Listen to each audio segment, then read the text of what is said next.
This journey involves the Rocky Horror Picture Show, which is one of the most important movies ever made and, more importantly, ever shown. To experience the showing is an incredible phenomenon that, once experienced, is never forgotten, but may be repeated time and again by fans. And this movie has fans like no other. Here, let's have a taste of what they experience. Please roll the video.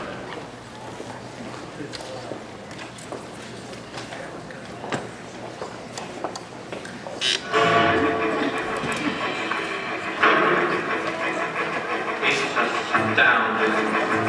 Time is fleeting. Madness paints it tall. But listen closely. Not for very much longer. I've got to keep control. I remember doing the time war. Drinking a wind. The black different bees. And the boy would be calling.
Mr. Koretz, I believe that's first.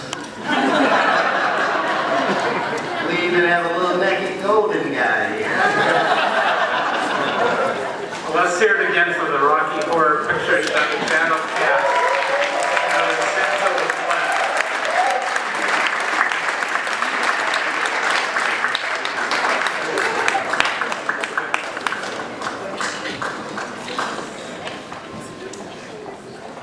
The story of this movie and its remarkable audience participation began in the United States in Westwood 40 years ago, in what was then a wonderful place to see movies, the Festival Theater. And on a tremendous night 4 decades ago, one of the most special movies ever was premiered there, the Rocky Horror Picture Show. And so we're here to celebrate their 40th anniversary. There are all those great characters in their songs. Frankenfurter, Brad the Janet, Riff Raff, Magenta, Columbia, Eddie the criminologist, and of course, Rocky himself. 40 years later, amazingly enough, the film is still in theaters. It is without peer the longest running film release in history. I think we can safely say it's made its money back. Lou, I hope you got points for that. From an initial budget of $1.2 million, the film is currently right behind Close Encounters of the Third Kind and Lawrence of Arabia at 74th on the box office Mojo top all-time grosses list, with an adjusted gross of $459,279,000 and counting. But I'd say even more important than all that moolah is its So many millions of people have been delighted and transformed by this extraordinary film and its sense of wit, vitality, and community. Rocky Horror's cultural impact may not so easily be quantified. Midnight screenings started in New York City, soon spread around the country, where attendees would get free admission if they arrived in costume. And before long, every screening of the film was accompanied by a live fan cast, acting out the parts actors were playing on the screen. People began talking back to the screen, bringing along props like rice and water pistols, and newspapers, and flashlights, and decks of cards, and toast. It was a truly interactive theater-going experience.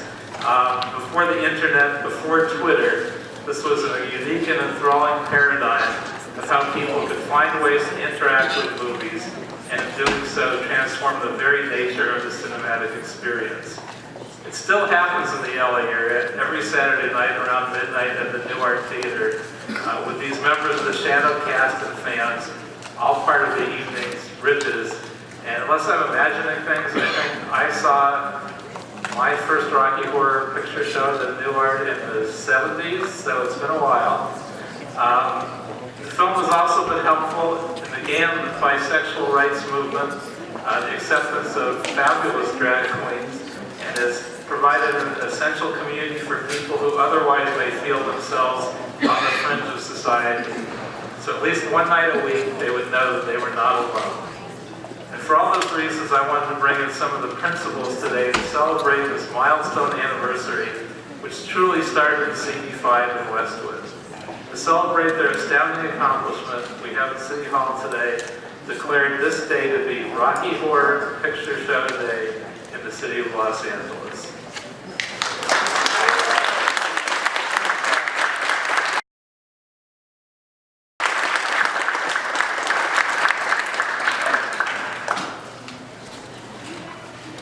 I'd like to invite a couple of our special guests to speak. First of all, the amazing Lou Adler, who I first met in West Hollywood because he also owns the famous Roxy Theater. He has a legendary and amazing career in music and film, and he produced this film and made it all possible. I can't imagine he thought it would still be playing 40 years later, but let's hear from Lou Adler.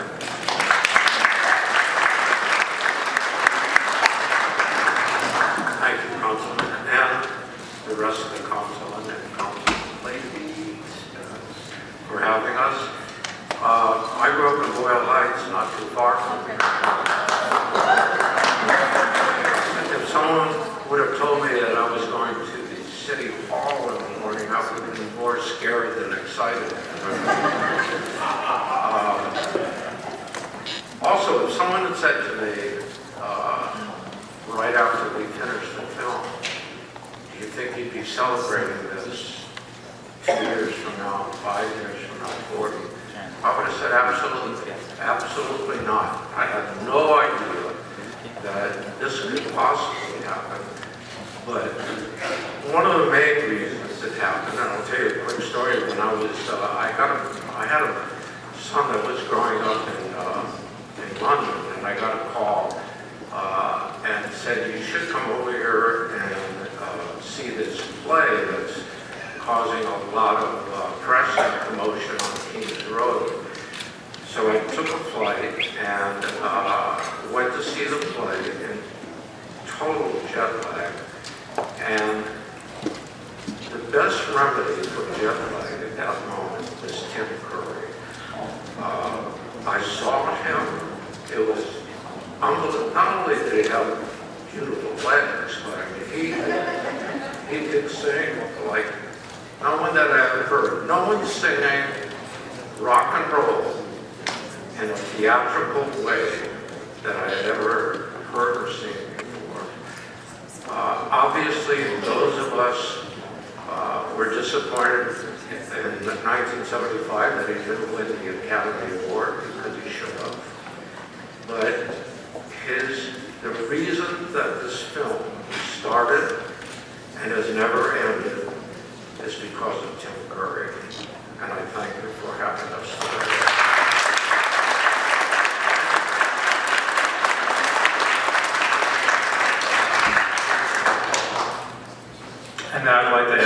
legendary actor and star of this film and so many other things. We all have our favorite Tim Curry roles beyond the Rocky Horror Picture Show, but the legendary Tim Curry.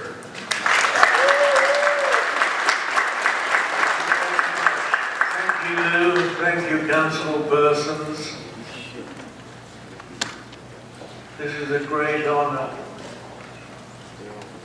What a beautiful building this is.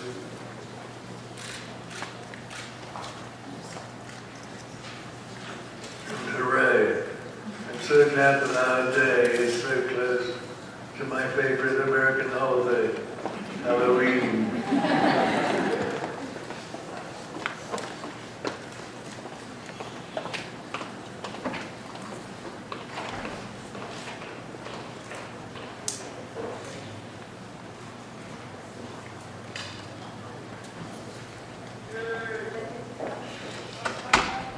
I didn't think so. Just thank you. Thank you.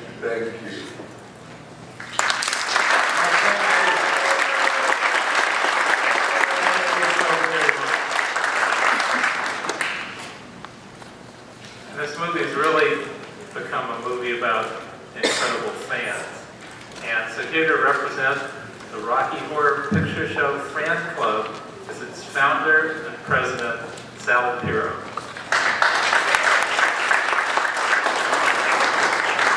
Thank you for having us here today. Over 39 years ago, I was in New York City, where I still live, and I went to a movie at midnight at the Waverly Theater with a group of friends, and was blown away by what I saw. And I went back again, and again, and again. 40 years later, here I am.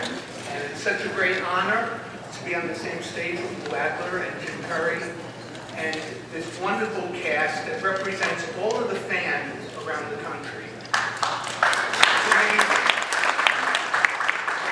I have seen it all, ladies and gentlemen. The crazy fans, the ardent fans, the devoted fans, the kids who keep this movie alive week after week after year after year. I remember going home and searching for an album, remember that? And listening to it over and over again, and I've seen Rocky Horror go through all that it has gone through, everything from DVDs to CDs to video to downloads, and we're still here. We didn't need social media back in 1975. We were our own social media. We were the people who loved the movie so much that we spread the word, and they came, we saw, and we conquered. Thank you.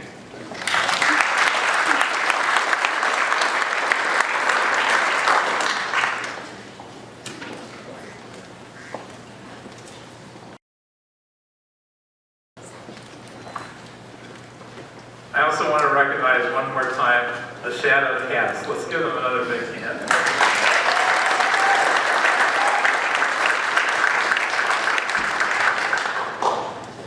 Now I could say that I'm now going to dance the time warp, but that's not going to happen. No security is in place. I'm not going to sing anything either, although I do have a Rocky Horror tie, so that's my contribution. Before I present our proclamation to Lou and Tim and everyone, I invite anyone on council that wants to say a few words. Well, first, just let me say this. We thank you all. To the gentleman from New York, welcome to the greatest city on the planet. We're sure you're going to have a great time here, but no, really, welcome to LA. This is it's not so much a show, it's an experience. It's kind of, I can't even describe what it's like.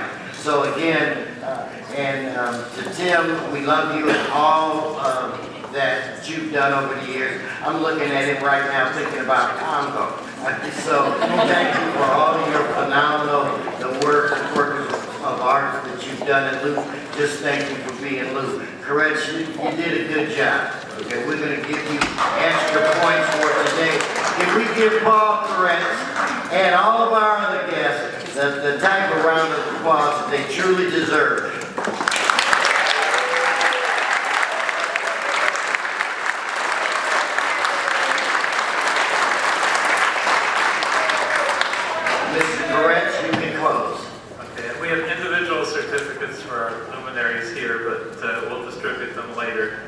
now it's my great honor to present today's proclamation, which details how one movie has transformed people and communities over film.